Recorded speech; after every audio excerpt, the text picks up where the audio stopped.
Hey, welcome to Wolf's Watch. Today we are live from the road. No, I'm not the one on the road today. Our guest is on the road. She is on a book tour around the country teaching how nonprofits and real estate professionals can fund their causes using real estate, along with a whole much more knowledge on top of that.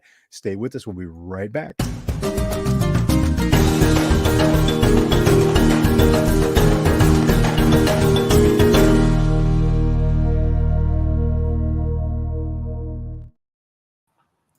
So today we have with us Cami Baker, and I had just a wonderful picture all set up to share with you. And we're just going to start with bloopers today, right out of the gate. One of those was going to be one of those days. Just got back from a trip. Hope you were tracking us cross country.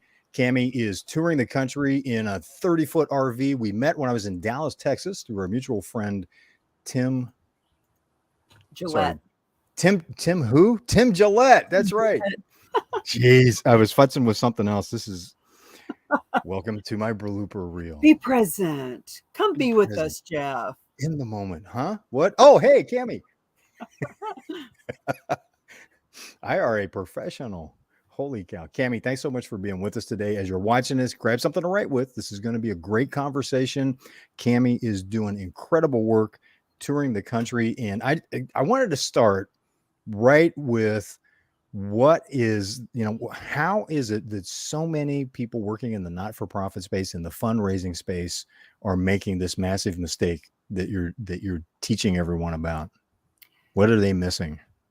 Jeff, people just don't know what they don't know, and it's okay. But now that we are teaching it, we actually have a warning. So instead of holding up a book, I've actually got the 5-foot image behind me. Real estate is hot, fundraising is not.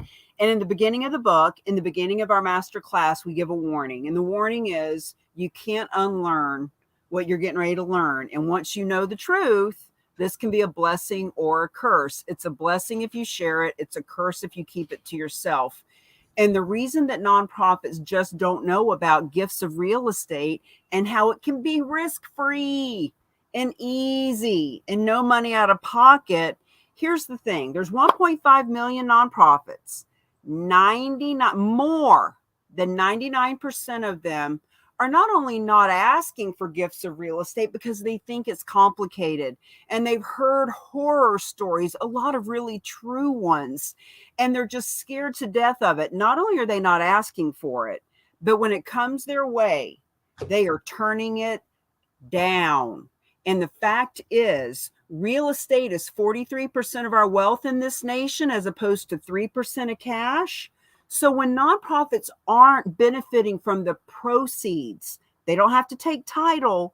They can just take the proceeds of real estate. When they aren't opening themselves to that, they are missing out on the ability to 6 times what they are currently bringing in from the same donors they already have. So if a nonprofit is bringing in 100,000, they could be bringing in 600,000. If they're working on $1 million, they could be using 6 million. So we want to educate them that it can be risk-free, no money out of pocket. That's incredible, though. 6 times their current fundraising. Holy cow. There is a gentleman named Dr. Russell James, who is a professor at Texas Tech, and he is known for doing research on non-cash assets. And he teaches financial professionals at the college how to do estate planning. And he's just fabulous. And his research has shown that when a nonprofit takes cash only, they'll grow at 11%. And then there's a few variables in the middle, but when they will take non-cash assets, in our case, real estate, 66% growth. That's 6 times what they would with cash only. Wow. Yeah. That's incredible. Research backed up. Holy cow. I want to, this is great. I want to back up for just a second, though. You describe yourself as a revolutionary visionary. And as you're watching this, I've had a chance to talk with Cami face to face. That is such an understatement. I love that moniker, revolutionary visionary. How did you get started on this path?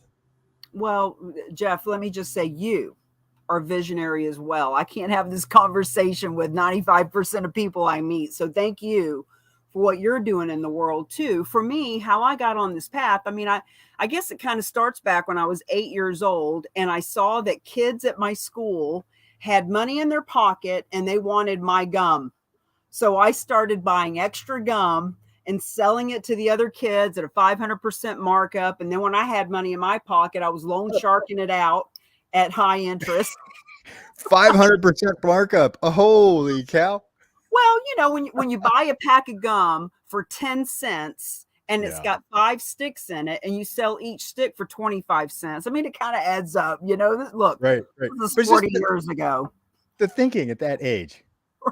No, that was more like 15 years ago, right? Well, people will ask, how did you think of that? And I always Yeah. think, how did you not think of that? How do you not see how easy that is? But I guess I've just always had that creative, like, how do you make money at this kind of a mindset? Yeah. So I digress going back that far, but I've always been an entrepreneur. And fast forward, when I was in real estate, I door knocked, I cold called, I paid Mhm. for coaching, I learned how to handle objections, I competed in the marketplace. I was really making stuff happen in real estate. I did HGTV House Hunters and blah, blah, blah. And while I was in real estate, I also did a lot of fundraising. I had a 64 and a half Mustang convertible, and it was really cool. And it was a Wow. lot of fun. And I did car shows and parades. And the money we raised went to nonprofit. So Okay. there was all this background of real estate and nonprofit, knowing the struggles and the triumphs in both industries. And Yeah. 3.5 years ago, just before the pandemic, I'm at a conference and I hear the speaker say, charitable gifting of real estate. How, what? Who? How have I been in real estate for 20 years? How have I been working with Ronald McDonald House and Make-A-Wish Foundation and local children with cancer and firefighters who've fallen in the line of duty? How have I been doing golf tournaments and car shows and bake sales and barbecues and ballroom functions and not ever heard of this? So a couple months later, the pandemic happens. My first book, Mingled to Millions, all the speaking I was doing, all the fundraisers, we were doing fundraisers, all that stuff came to a crashing halt. And it Mhm. was the best thing that could have happened for me because I was like, what is this charitable real estate thing?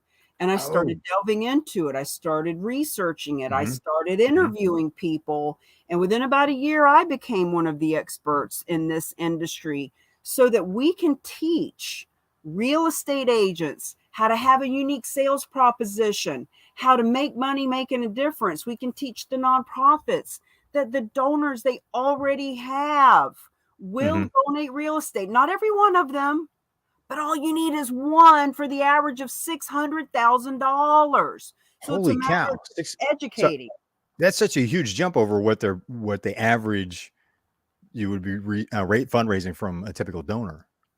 We've done a lot of 600,000. research on the average fundraiser. Like, look, the average bake sale, Mhm. they might raise $600, right? And Yeah. everybody puts all their time and energy into baking all those cookies and cupcakes. But the Mhm. fact of the matter is, here's the statistics, and here's why this works.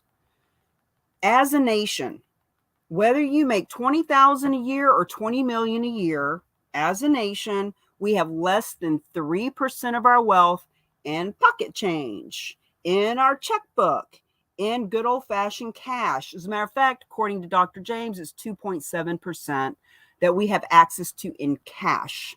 But as a nation, 43% of our wealth is held in real estate, primary residence, secondary home, investments, commercial, residential, raw land.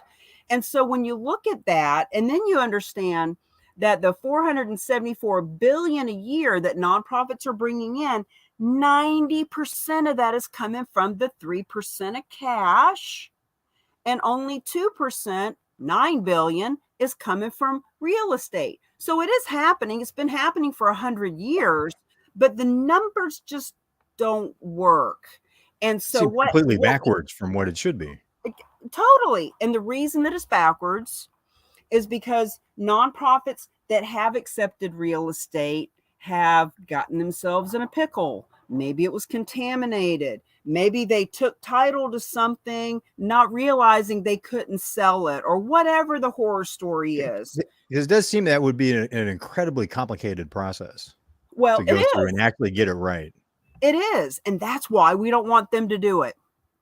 Mm-hmm. We don't want the nonprofits themselves to take Okay. title. Please, dear God, don't misunderstand. We don't want you to take title. What we want you to do is simply understand that what we have here is a third party that is a specialized 501c3 whose sole reason for existing is to take real estate anywhere in the country, sometimes anywhere in the world, on Okay. behalf of any nonprofit. They take title, they pay off mortgages, they assume all responsibility, they give the donor the tax incentives they're wanting, and then we list it with a real estate agent at a full commission.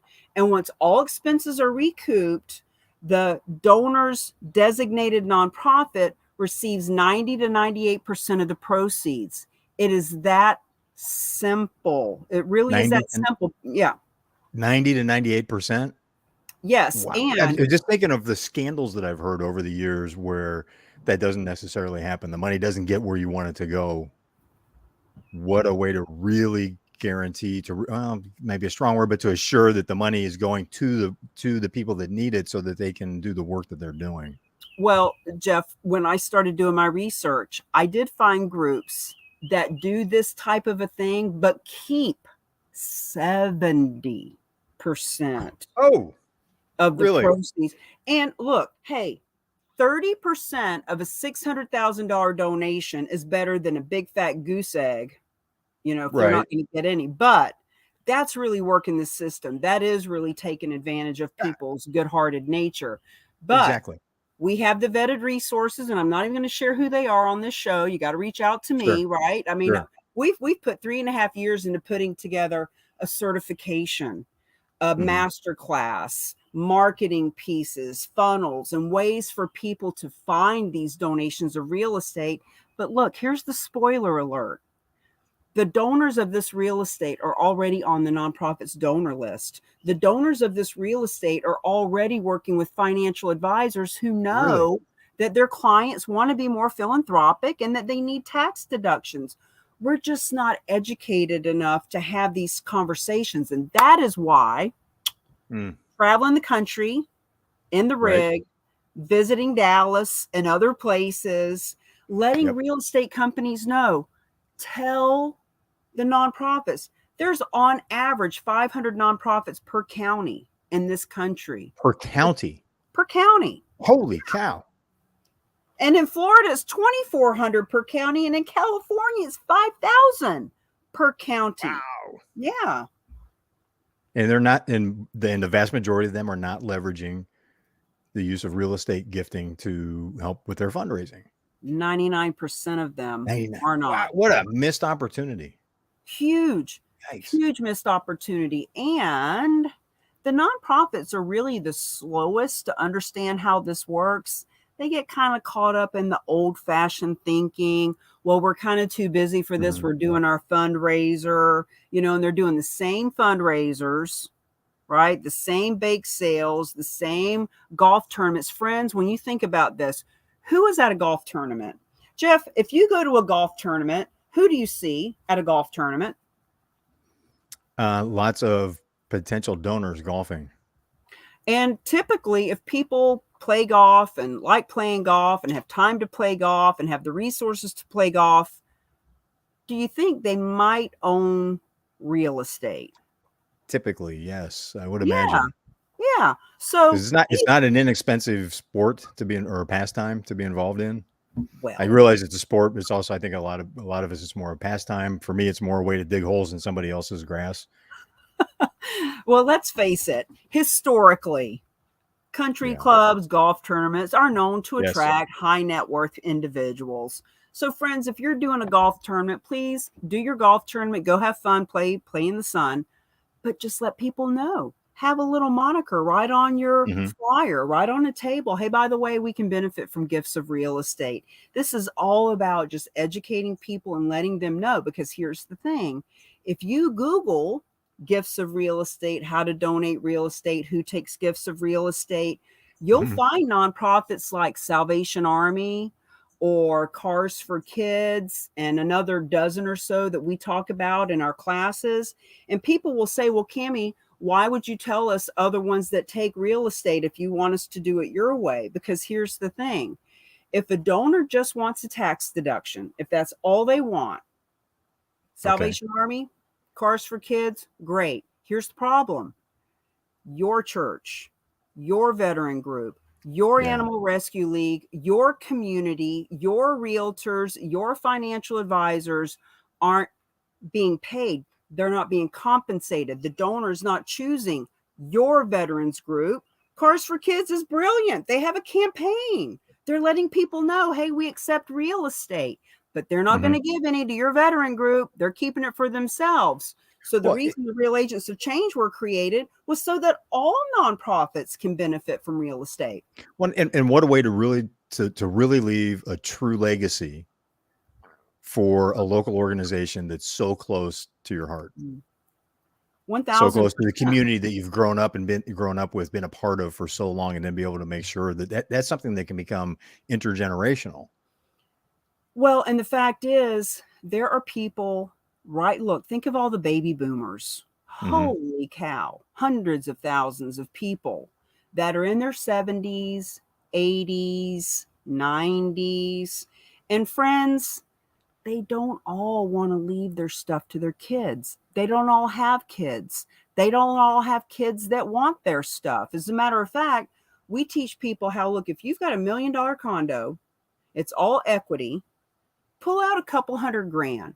Go buy life insurance policies for your kids. They don't want your condo anyway.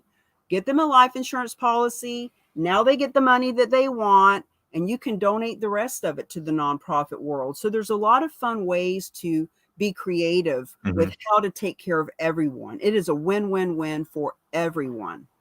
Well, and as you pointed out, it's being able to get access to people that can clearly walk them through the process, like you're doing with your courses, with your mentoring, and make it accessible, make it a simplified process so that they can do that without having become an all-consuming full-time job for them as well.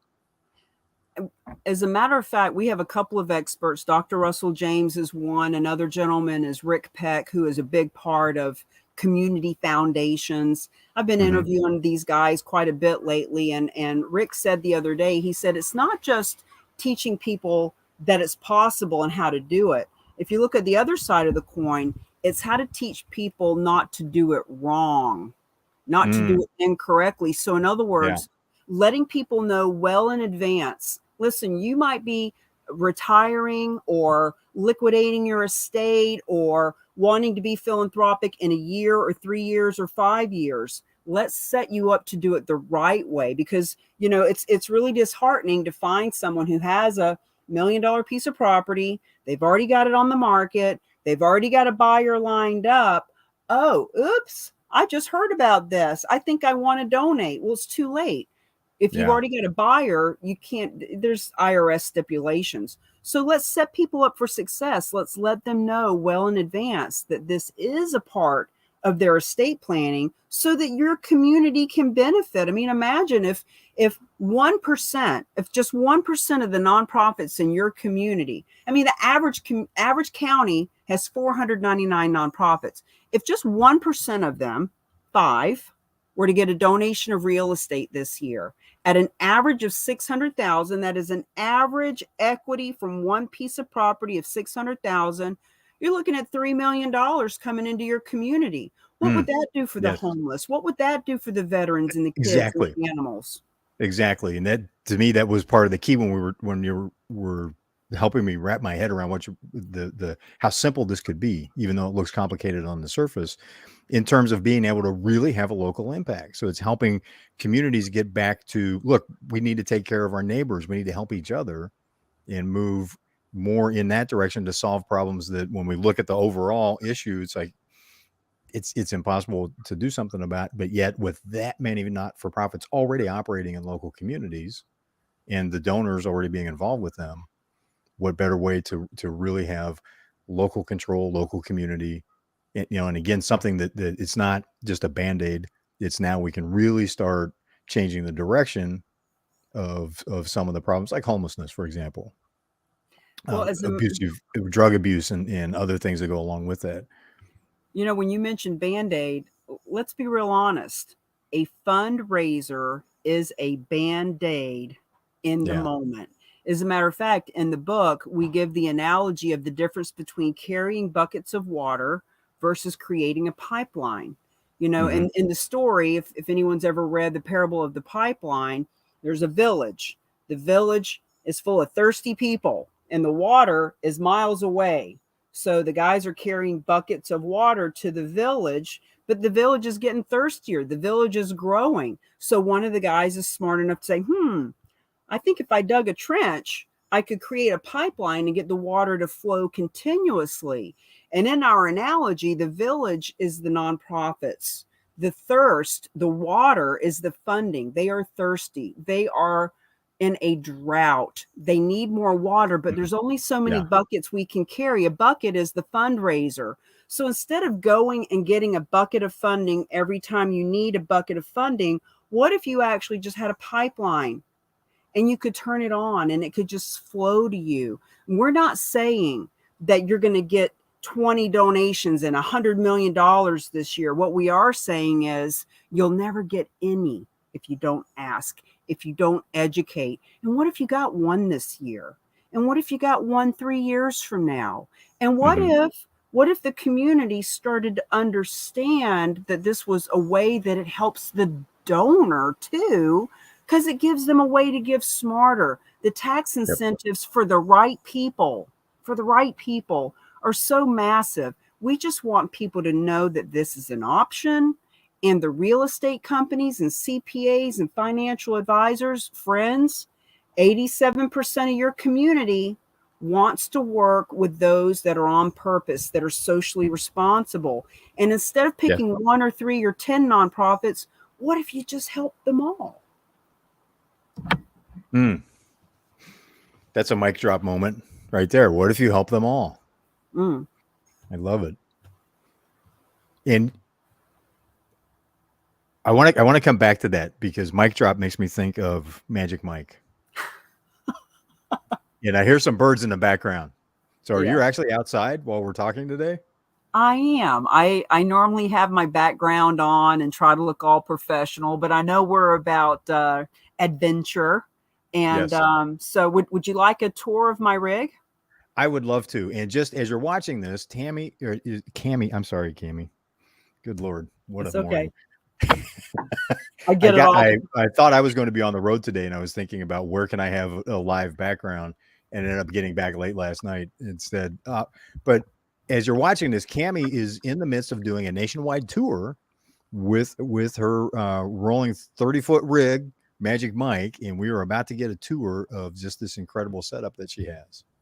Well, actually, my first rig was Magic Mike because it was a Oh, leprechaun, and Leprechaun made me think of Lucky Charms, which made me think yeah, of Magically Delicious, which made me think of Magic Mike.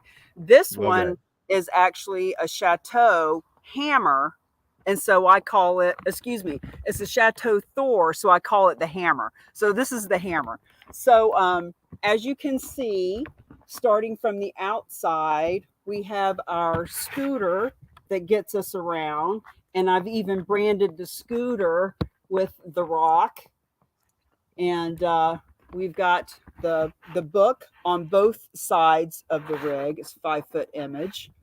And I'll take you inside because we got our hippie curtains here, hippie beads, and I love my Christmas lights. I put my Christmas lights, and I put all of the fun words up, trust and magic.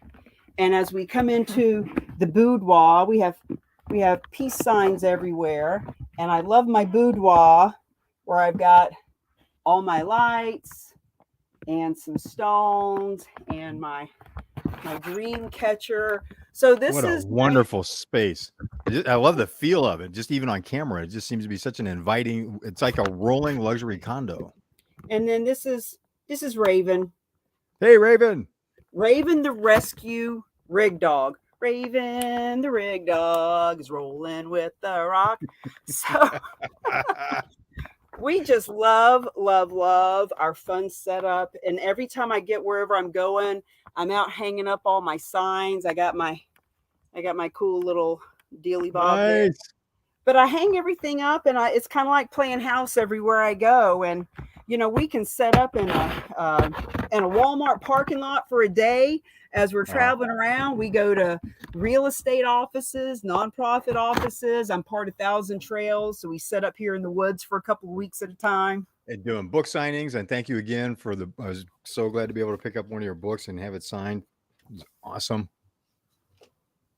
So you're doing book signings, speaking. Who else are you meeting with as you're traveling? We will meet with anyone who really just wants to understand how this works. It could be a chamber of commerce or a group of business people. It Mm-hmm. can be people that are philanthropic. It can be marketing people who say, wait a minute, corporate social responsibility, this takes Mm. it to a whole new level. Yes. So, Yes, it does. we love meeting. I was in Denver doing a speaking. I didn't drive there. I flew there, and I did a speaking engagement for the top 10 realtors in that area. So, Florida. In Florida, we have a CE course for realtors. We have the very Ooh, first 3-hour continuing education for yeah. realtors in Florida. So, That's you know, huge. Be able to help meet their continuing education requirement at the same time and bring some powerful new tools and perspectives to the table for them. over the last 3 years, we've created the certification for charitable real estate. The book came out. We got the CE course approved. Once you get the first one done, it's just dominoes to do the rest of them. And people keep asking me, Cami, why is the Board of Realtors not just sharing this with all realtors? Why aren't all realtors being taught this in every state? It's such a Yeah. win-win-win. They get paid a full commission. We want the realtors to know, just because people are giving real estate away and just because proceeds go to the nonprofit world, that doesn't mean we want you to do it for a discount or to give us a donation. We want you to get paid. So we're just one person away in all these different industries and organizations of it Mhm. just being taught to everyone in that industry. Rick Yes. Peck is one of our friends. He's going to be working with a CPA firm that has 900 CPAs nationwide. Wow. Every one of them need a realtor. So Mhm. that's what we're doing. That's incredible. And I just love how it truly is a win-win for everybody at the table.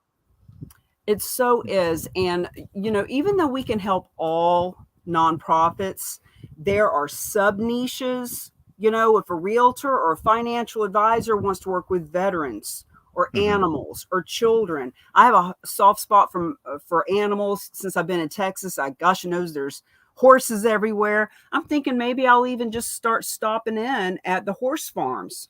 I mean, these Oh, horse farms out here are huge. These people are yeah. not hurting. They got property. So to be able to stop in and say, hey, I'm touring the country, I'm wanting to help animals, every one of these places, they are farms that help animals. As a matter of fact, Yes. when I very, very, very first got started, when I had that antique car, the very first nonprofit that I served was called the Live and Let Live Farm in New Hampshire, and it rescues horses that would otherwise just perish. People go into foreclosure, they move into an apartment, they leave their horses in the stable to starve to death. So, Oh, oh yeah, so that's where I got started, was with the mm, horse rescue. So I'd yeah. love to specialize in animal rescue leagues, but it doesn't matter if it's churches, if it's your university, public radio, public TV. Friends, these are all nonprofits and they all need our help. Yes. Yes, they do. And there's a lot of good work that's being done. We just need to help more of it happen. And what a great way to go about it. Yeah, I wanted to ask a little bit different question, because you've been an entrepreneur since selling gum in grade school. You were involved with HGTV's, a veteran of HGTV's House Hunters series. You've been a very, very successful realtor. You've written multiple books, bestseller. Now you're touring the country. How has the way you think about what you're doing, has that shifted and grown over the years through those Oh, experiences? well, I tell you, I part of my story that people like to hear about is also my alcoholism. Mm, And I got sober about 3 months before I got a job at a real estate office as a listing coordinator for another agent who did 125 deals a year. And wow. that was really God or the universe working in my life to give me a job that led me Hmm. into real estate, which just really opened my eyes. And I still go to the 12-step program. Every city I roll into, I stop and I meet and have meetings. And boy, talk about the expansion of your mind, going from sitting on a bar stool talking about what you coulda, shoulda, woulda done to actually Hmm. doing those things. and Yes. and going from being a real estate agent, and real estate agents in a 25-mile radius typically, it's kind of hard to travel the country if you're trying to service clients who own property in a certain part of the world. So real estate was really good to me. It was really good for me and my daughter. I was able to set my own schedule. I had that really cool 64 and a half Mustang convertible. And, I was following behind the bus, when we were going to field trips in Boston and on the coast. And, as a real estate agent, we actually worked with the Boys and Girls Club long before I knew about charitable real estate. We did fundraisers for Boys and Girls Club and brought those kids from the inner city out to the beach and just did so much fun stuff back then. We did so many car shows and all those things. But then when I learned about charitable real estate and I realized it's not a city thing, it's not a state thing, it's a nationwide thing. It's a US tax code. 1917, the government said, hey, if you'll donate to these things called a 501c3, you get a tax deduction. And when it comes to real estate, you avoid capital gains tax. You can write off the appraised value as the basis of your tax deduction. In other words, people will ask, well, and how does it work in my state? Works the same in every state. It's a US based tax code. So I thought, why don't I get an RV and why don't I put logos on it and have companies sponsor and bring us to their groups? Well, a few months later, here I am with my RV and I'm the one sponsoring it. I haven't had any companies that I've agreed to sponsor with yet because I don't want to be stuck with one real estate company or Right. one nonprofit or one financial. I'd rather just foot the bill myself and be able to help them all. That's the way my mind works. So when you say, has your Sure. mind expanded? Have you? Yeah, yes, it has. Because when I think about having one, Remax or EXP or Mhm. Century 21 logo, that would so limit me from all the ones that I could help. So I just want your viewers to know it doesn't matter what your company it is, it doesn't matter what nonprofit you love, we can help them all. Yes, absolutely. Absolutely. Where's your next stop? Where are you currently and where's your next stop? I'm going to stay in Texas for a little while. I was Okay. going to hot foot it across the desert and get out to California in record time to go do an event out there. But I got to thinking, wait, hold on. Why am I in such a hurry? I got this rig so I could see the country, so I could breathe Mhm. and have some freedom. And, being here where I'm at in Lake Whitney, Texas, kind of in the middle of nowhere, just kind of a stop in between. I want to do that. I want to go to the local. I went yesterday, I went down to their local downtown area. It was old, old Western town. I want to do that kind of stuff. I don't want to be in a hurry to get 1,500 miles in the next 3 days. So I'm going to hang Yeah. out in Texas for a little bit, but this RV resort that I work with, Thousand Mhm. Trails, I can stop all kinds of different places, and I have a membership that gives me the ability to camp, not camp, resort living, for free for the rest of my life. Wow. So if anybody wants to That's hear about incredible. that, there's that conversation too. Indeed. Well, and it seems more. So this was when we met in Texas, this was my second cross country drive in, well, last 6 months. Did the same thing back to Ohio and Michigan last fall. And I had such great conversations with several people that were, driving RVs, doing what you're doing. They're just like taking their time. They're like going, oh yeah, we're going to take a month or two and we're seeing what we can see. And it just sounded like what a wonderful way to see the country, enjoy time with people that you want to meet. And, if you've got people coming along with you, enjoy time with people you care about and have such a different perspective. It takes a while to really get in your own head that you're not in a hurry because you don't have to go back. Yes. You don't have to get back. For me, I don't have a house. I don't have a storage unit. Everything I own is right here. And my mother passed away a couple of years ago, so that kind of Sorry to hear that. tethered spot is gone. I have a Mhm. daughter and she's up in Maine, but in general, I'm not in a hurry. I don't need to get it done.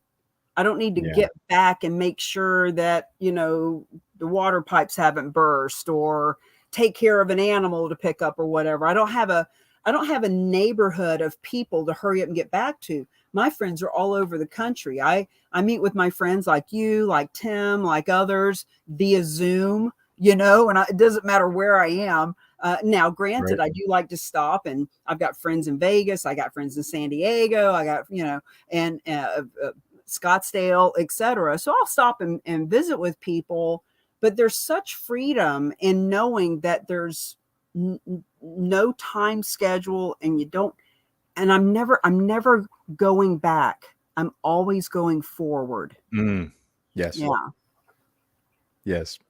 And it's just that, the way that I was doing my trips, it's like with this, after we'd met, I was able to do that a little bit where I had some time and I was like, hey, I'm going to stop here and spend a couple hours or half a day.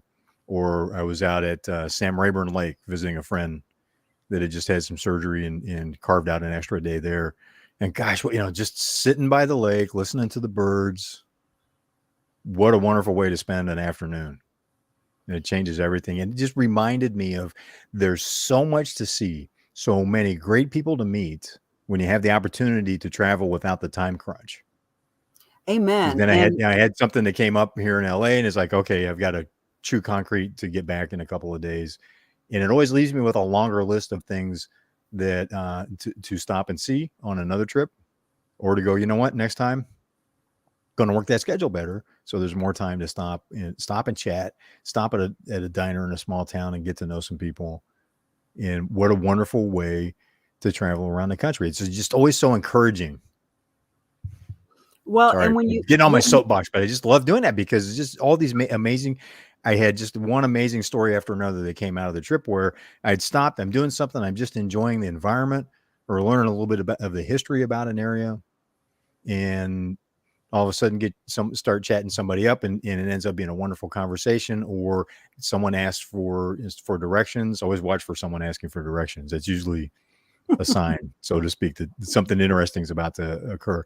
Or being able to help somebody else. Hey, can you help me with this? I go, yeah, sure. And all of a sudden, here's a connection with someone that I wouldn't have otherwise met, and I get to hear their phenomenal life story.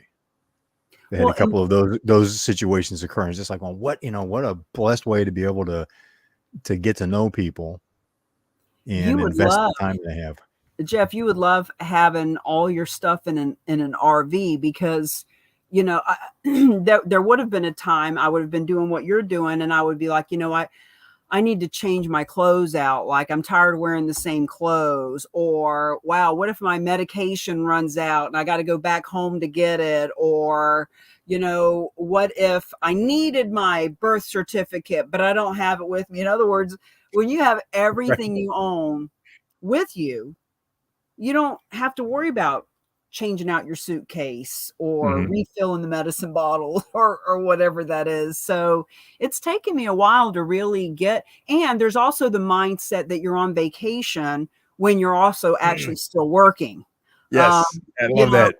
it can be good, and it can be a bit of a detriment to your business when you're like, they got skydiving here, and I can go swim with manatees, and I'm Yeah. in Texas, I need to go horseback riding.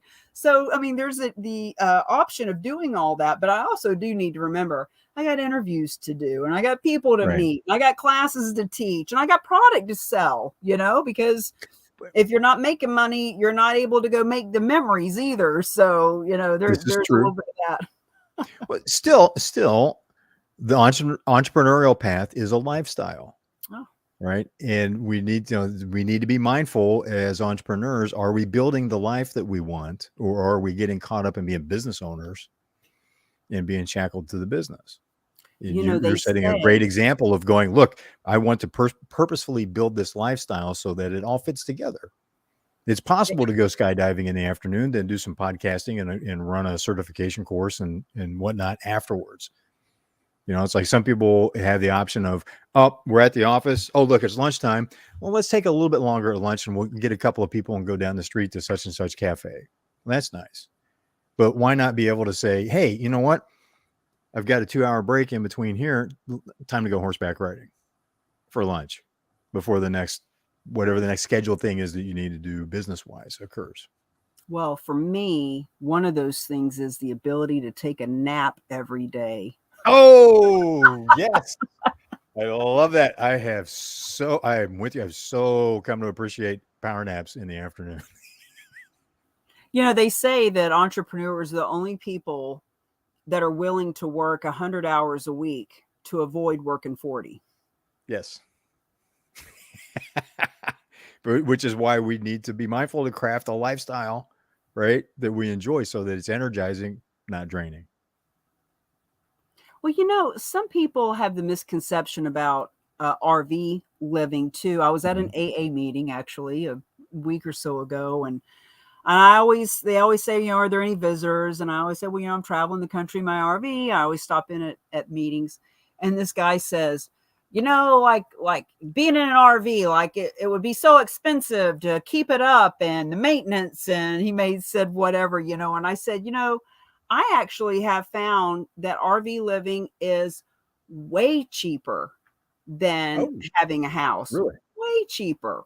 Way cheap. Well, you figure now I've got a membership at this resort group. Mm-hmm. There's about 400 resorts that I can stay in nationwide, and they're not everywhere. Wow. That's a lot, but it's not many when you consider how big the country No, is. true. But when I'm in True. an area where I can stay in these RV resorts, I can stay 3 weeks at a time, and then I'll go to another one for 3 weeks and another. But I don't pay. I already paid for that. I bought a membership a couple of years ago. So that part's free. Now, if I do stay at a campground, I might spend 30 or $50, but I rarely do that because I've got my own membership. But I got a $600 a month rig payment, but that's my car and my house for $600. I've got insurance. I would have had that anyway. And really, Yep. I haven't paid an electricity bill, a cable bill, a gas bill. I put propane in it. It cost me $22 to put propane in it every 4 months, for hot water. Oh, So, $22. Holy cow. yeah, I do pay $100 a month for internet, but I'd pay that anywhere I You live. pay that anyway, Also. right? Right. So I really, it's cheaper. I got some guys coming to fix a couple of things. Probably cost me $300 or $400, but I haven't had anything fixed on it in 6 months. So I don't know. I'm thinking, this may be more specific to Los Angeles, but having somebody to come over to fix something on your house or your condo here, it's not going to be $300-400. I'll to tell you that your right up front. to your point though, Jeff, hey, here's the thing. I'm in a really small town. Now, I was Yeah. in Dallas when I met you, Mm-hmm. and it would have been expensive there, but you got to be smart. I'm in a small town. These small town boys don't charge as much. That's So right. I'm getting 3 or 4 things done here, where they'll be real reasonable. They'll be kind to that woman who's traveling all by herself. If I was Yep. in LA or New York or Miami, damn right it would cost more. But that's why when you're on the road, you're not stuck with hiring the only person in town that can do it. If that's too Mm-hmm. expensive, you're going to be 200 miles down the road next week. Just do it over there, you know? Exactly. Exactly. And you know, it also fits back into what you were talking about earlier. What a better way to give back to local communities. What a better way to spread it around. I mean, what to be able to live life in a way to go, you know what? I like this person over here. I've got an opportunity to do business with them. Let's do it. You know what? That is You know? exactly what these two guys, they came yesterday. They looked at the things I need fixed. There was a couple of Mhm. small things that they just fixed while they were here because Yeah. they could. And they're just good old boys, Mhm. you know. And I'm like, hey, you know, if you can fix that, great, but it's not that important. And they spent half an hour and they fixed it. They didn't even charge me. They're going to be, you know, getting some parts. And so they're going to send me an invoice for the parts and let me know which way I want to go with that. But to your point, look, when I was in the Orlando area, if I called a repair person to come, they would have charged me $75 to even pull in the driveway. Yep. But here they were like, I sent them pictures and they were like, oh, we'll just come by and look at it. And they fixed a couple of things while they were here for free. So it's just a matter of being smart. And what do they call it? Situational awareness. Yes. When you're Yeah. traveling in an RV and you're situationally aware. So for example, like right here, you'll see I've got 2 chairs put out. Okay. Well, I Yep. travel alone. But one of the safety things that they talk about is always putting 2 chairs out so that when Smart. people Very come smart. by, they assume that there's more than one person. I got a pair of Mhm. big men's shoes that I put outside the door. And some of my girlfriends would say, Cami, don't tell people That's that. sneaky. You know, you need to be safe. Your people don't know where I'm at. So I'll tell Yeah. you some of the secrets. And even Well, especially in Texas, if you see a pair of shoes and you sneak up and go, "Oh, that might be Cami," that's not a good area to be playing that game. You know, just saying. think about it though. If you see a big Yeah. pair of men's boots outside, you are going to think twice before you Well, want to go exactly. talk, you know? Exactly. Because it's usually people that are going to attempt to take advantage, to put it politely, are looking for something that seems easy and quick.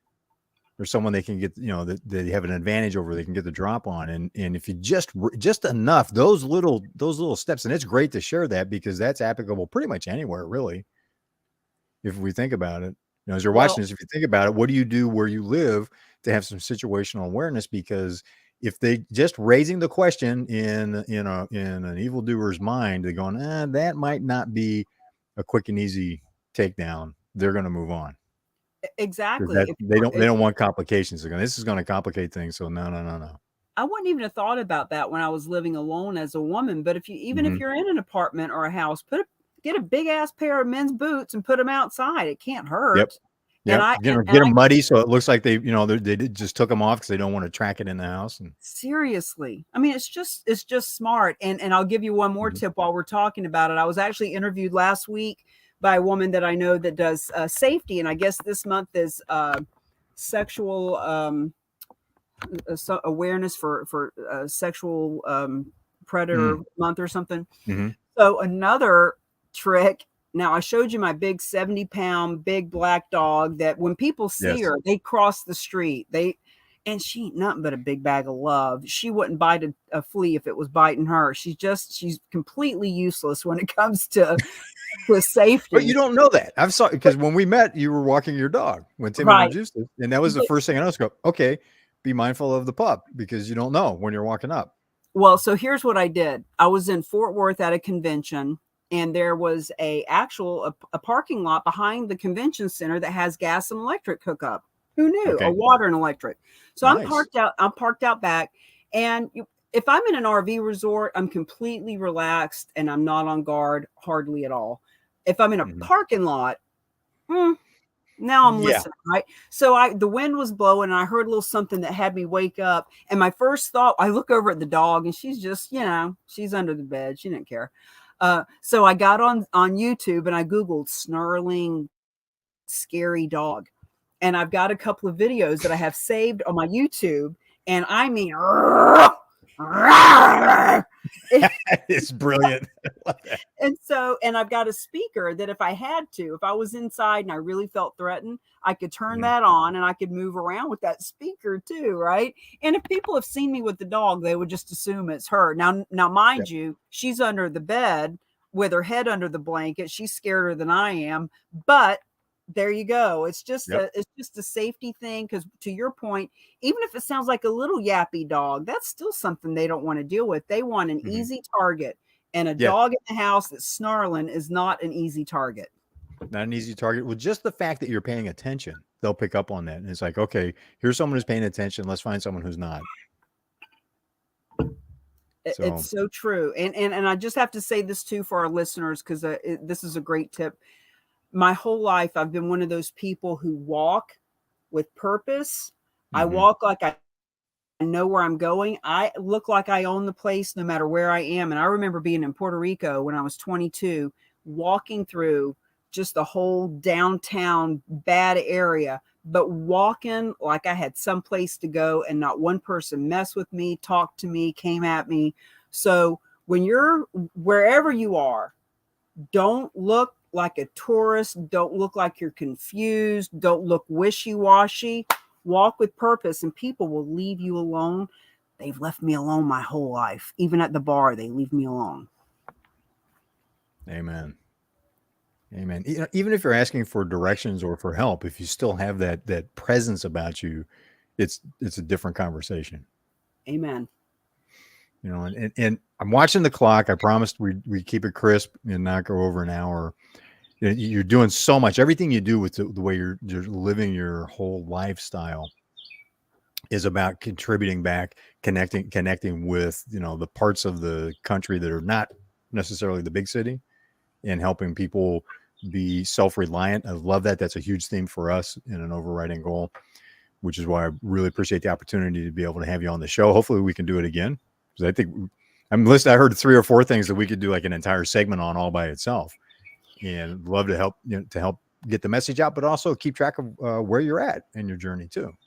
Well, and we'd love to share more and more stories about the donations themselves Hmm. of real Hmm. estate. For example, there was just one. Now, I've got on my Google alerts donations of real estate, and this isn't one of ours, but just before we jumped on here, there's a story that just came up on the internet of a guy that donated $15 million worth of real estate to a university. I just posted it on my feed. There's Hmm. story after story that's happening. Keep in mind, 9 billion with a B does find its way to the nonprofit world through gifts of real estate every year. And it's happening just onesie twosie. A financial advisor realizes their client wants to do it, or it's just one at a time. Salvation Army takes about 2,000 gifts a year, so they get a big chunk of that. But it's a handful of people who figured it out. And when I learned about it, I said, everybody deserves to know about this, not just the elite, not just the ones that are really well advised. What if we made everybody advised? What if everybody knew about it? And Yeah, experts say that 9 billion could, should, would, will go to 29 billion a year with education and information. That's what we're providing. We don't sell people on it. We don't convince people to donate real estate. I don't think you could convince somebody to sign over their deed, but we want people to know. We educate and inform so that people can make their own informed business decision, so that hmm, 80% of these donations happen because of altruistic intention. They are a veteran and they want to help their brothers and sisters. They are an yes, animal lover, and they're cash conservative, asset rich. Cash conservative, got a couple of properties. Later in life, gonna liquidate them anyway. Looking for a tax benefit, why not help the church? That's what we're talking about. exactly, exactly. What's the best way to keep in touch? I've got a couple of nonprofits that I'm thinking of that I'd like to connect you with. What's the best way to go about that and learn more about what you're doing? Well, I'm easy to find when you Google my name, and I've become the foremost authority in this whole genre. So it's not hard to find me. My cell phone number is 603-785-2598. I want people to know I'm real, I'm raw, I'm relatable, and I'm reachable. And Mm. please feel free to go to therock.com. That's our website. People never spell it right. RAOC. which stands for Real Agent of Change, therock.com. And let me know that you found me here, and I'll give you a free ticket to the Charitable Real Estate Masterclass. That's where we take a deep dive so that you can really understand how this can help your nonprofit, your real estate company, your people with multiple properties. It's kind of like, the peace sign is something that I resonate with a lot. We've got our key of peace that's going to be on our merchandise. Right in your book title, right? There Yep, it is. absolutely. Love that. And I learned, I actually researched the peace sign a couple of years ago because I got curious, how did that get created? And, the peace sign, when it was created for nuclear disarmament back in the 60s. And the peace sign itself is a reflection of flagmen on the ship who hold up flags to guide planes in. So nuclear, N, is a flag up and a flag down. D, disarmament, is two flags down like that. So you got the flags. Oh, wow. Nuclear disarmament with a circle around it. And I bring that up because the gentleman who was commissioned to create that symbol had the option and the opportunity to trademark it, and he did not. He wanted people to use it. Wow. And now look how popular that sign is. Yeah. And that's how I feel about charitable gifting of real estate and what we're doing. We want everybody to have it. We want you to know how this is. Now, do we charge for certification and for our help with marketing and for the book? Well, duh, I got to eat too. 8 miles to the gallon. So we got to get paid too, but we'll share this with anyone for free that wants to learn how it works. Excellent. So go to therock.com. We'll put that in the show notes. So it'll be easier as you're watching this. You can post show. We'll set up a link so you can click and find out more. Cami, thank you so much for being with us today. Thank you. Thank you so much. And thank you for watching. Hope you got a lot out of this. Thanks for being part of the conversation. I'm Wolfe. This is Wolfe's Watch with Cami Baker today, and we will see you on the trail.